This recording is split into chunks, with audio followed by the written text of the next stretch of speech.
Hey guys, so today I want to talk about teaching your horse self-confidence. This is something that I had to do a lot with Lacer in the beginning. He's an extremely reactive horse, hot, whatever, and so building self-confidence was a big thing. I didn't do that at first. I tried to go with a more, traditional approach, which is more focused on learned helplessness, basically. That's where you basically get them in a situation and teach them there's no way out, so don't try. Classic example is when you tie them to a patient's pole. You tie them to something they cannot break, and they pull and pull and pull. They struggle. They keep doing that until they finally get it in their head. There is no escape. There is no way out. There are no other options. So figure out how to deal with it, suck it up, stand still, and that's the only way you're going to get out of it. So they learn to give up. They learn helplessness, and that's the key. That's what we teach them. That's the key to your survival is going to be this helplessness you learn. Don't try to fight. Well, that didn't work very well with Lacer because he will fight till the end. And you'll find there are horses, there are people that do that. There's some that give up very easily. Okay, I don't want to fight. And then there's others that are like, I'm going to fight till the bitter end. You will never take me alive, sort of thing. And that's Lacer. He's the you will never take me alive sort. So that's why I had to look for another way to get through to him and get him where I needed him to be. Okay, so how do you teach a horse confidence in themselves? This is still something we're learning. I mean, even in myself, I have no self-confidence. I think I'm dumb and normal and or less than normal, and because I'm weird too. And it's something that it's a constant progress, right? But we can learn more confidence than learn helplessness. It's the two opposite. So we strive for confidence. So one thing that I know Lacer doesn't like, he's over here going, hi mom, I love you mom, pay attention to me mom. He still doesn't like plastic bags. And part of that is totally my fault. At the very beginning, I thought that, I tried to do the traditional method, was sacking them out, which is basically you keep exposing them to the scary item until they stop reacting to it. So I tried sacking him out and everything, and then I found out that what made me stop was I tied a whole bunch of plastic bags out here in his pen, and then I found out he didn't care about the plastic bags. It was never really the plastic bag.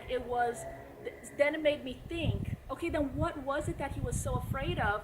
And I think it was the fact that I was coming out here with the plastic bag going, I'm going to scare you with this bag, and you're going to react, and I'm going to keep doing it until you stop reacting. That kind of attitude is a very attacking attitude, so basically he was sensing from me that I was going to attack him. I was going to attack him. I knew he wasn't going to like it, but I was going to keep doing it and until he stopped reacting. And of course he wasn't going to stop reacting, so then I kept doing it. But when I just tied the plastic bags all around here, all around his food and stuff, he just moved it away. It was never about the plastic bag. So let's get started. Here's a plastic bag. He immediately, what's she gonna do? This is not good. This is not good news. She has this plastic bag out. And the thing is, I figured the plastic bag would be good to show you because when I realized what I was doing wrong, that it was me, not the bag, I stopped doing it. But I never went back and really corrected it. I just did other stuff instead. But I never went back and addressed the whole plastic bag issue. He thought about leaving. You see that? He turned away. He was like, oh no, now she's scrunching it up even more. It's making more noise. I'm going to leave. But then he stopped himself and said, no, you know what? I'm gonna stay. And all that's holding him here is because he likes me and he wants to be with me. If we did not have that, he'd be long gone. See, now he's looking towards me, very gently touching my arm and asking, is it okay? Are you trying to attack me now, or are we still good? That's all he's asking, and he's going into neutral position, waiting to see what my answer is. So my answer is going to be, it's okay. You're a good boy. I still love you, and I'm not going to attack you. I'm not going to attack you. I'm sorry. I'm sorry that you even had to think that, I was going to attack you with the bag. So I'm going to give him a carrot, show him really, I'm not going to attack you. But you see right away he's thinking about it. So learning self-confidence, you can't just go and attack him with stuff, You gotta show him and teach him how to build the confidence. There's a couple different exercises. One thing that I learned is that, see how he dipped his head? When they dip their head, then they're like being submissive. They're asking. You'll see me do this, I'll acknowledge people by dipping my head and stuff. They have that same thing. I taught him drop. I taught him the word drop. When I put my hand up, that means he has to drop his head below my hand level. And good boy. And that command cue is, sorry, my English sucks, so excuse my English, but that cue is very, very helpful because a horse cannot drop their head down if they're scared. They will not, they cannot. When they're scared, their head goes up. And he's great to illustrate that because his head goes straight up, ears forward, and he cannot drop his head down. By dropping down his head, he's acknowledging submissiveness, he's acknowledging, he's asking for permission, he's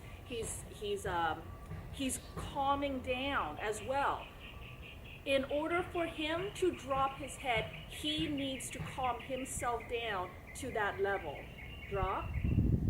So when I ask him to drop, if he wasn't at that calm state already, he wouldn't be able to. So inside his mind, he had to learn how to calm himself down enough to where he can drop his head down. So that almost becomes a straight cue, a straight line cue to calm him down if he learns that. So that was one thing that I taught him. And then the other thing is when he gets afraid of something, he shouldn't run away from it. He should turn around and face it. I'll show you that later. That's going to require me chasing him a little bit. So I'll wait to show you that. But so that's the second thing, the second exercise. You basically just follow them with it, and the minute they turn to look at you or they turn around, you stop and you walk away. That teaches them that they have control. It empowers them. Oh, wait. If I turn around and face the scary object, it stops. And if I take a step forward, that scary object is going to take a step back. I'll take another step forward. That scary object takes a step back, and then that empowers them. That makes them go, whoa, I have control over my situation. So that's a big confidence booster. And then the other thing is,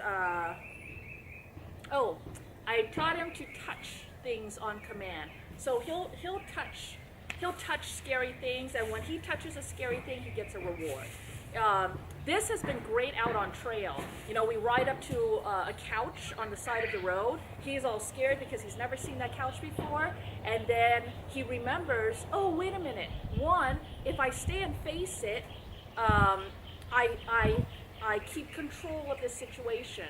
And then if I touch it, I get a carrot. How great is that? It got to the point to where he was looking for things to touch.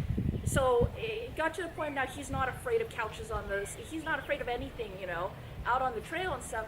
But he'll see a couch or something and go, oh, that's different. He'll want to walk over there and he'll look at me and he'll touch it. And he'll look at me and go, Mom, did you see that? I touched it. I get a carrot. I'll go, yes, you do. Yes, you got a carrot. Good job. Who cares, just as long as he, instead of him seeing a couch and going, that's gonna eat me, turn around and bolt like he used to do, now he's like, oh, I see a couch, let's go touch it and get a carrot, you know? So that was the other thing.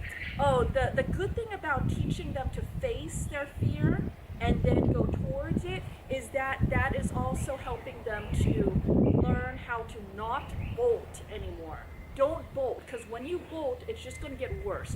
The thing is just going to chase you more if you bolt. But if you stop and look at it, you know, turn around, look at it, if you then take a step forward and you're rewarded for that, you're teaching that horse not to bolt. Which leads to the next thing, bolting.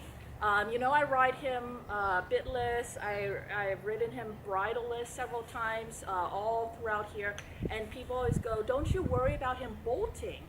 Bolting is this huge evil that horses can do, and it's so scary because basically when a horse bolts, if you can imagine that scene in War Horse where he just lost it, that horse just lost it, and he just ran, and he was running, I mean, a tank came around and he just ran over the tank. Other things came around, he just shoved them out of the way, he just ran over them. Finally, the only thing that stopped him was because he was physically entangled in all those barbed wire, and he was so entangled that he couldn't physically move anymore, and that's the only thing that could stop him. That is a true bolt. You can't stop him. I actually took him the other day, a couple days ago, to Linda's feed and got him weighed. He's 1,300 pounds. I think 1,280 exactly.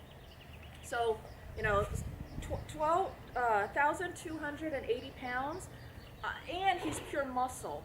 I'm 130 pounds, and there is no way he can lift me with his head and neck muscles alone, not including his chest muscles and his haunches and all. There is no way, I would say, anybody can stop a big horse. Maybe a huge guy on a little horse, you can physically stop them, but even then, that's super hard, especially when they got adrenaline and fear kicking in and all that.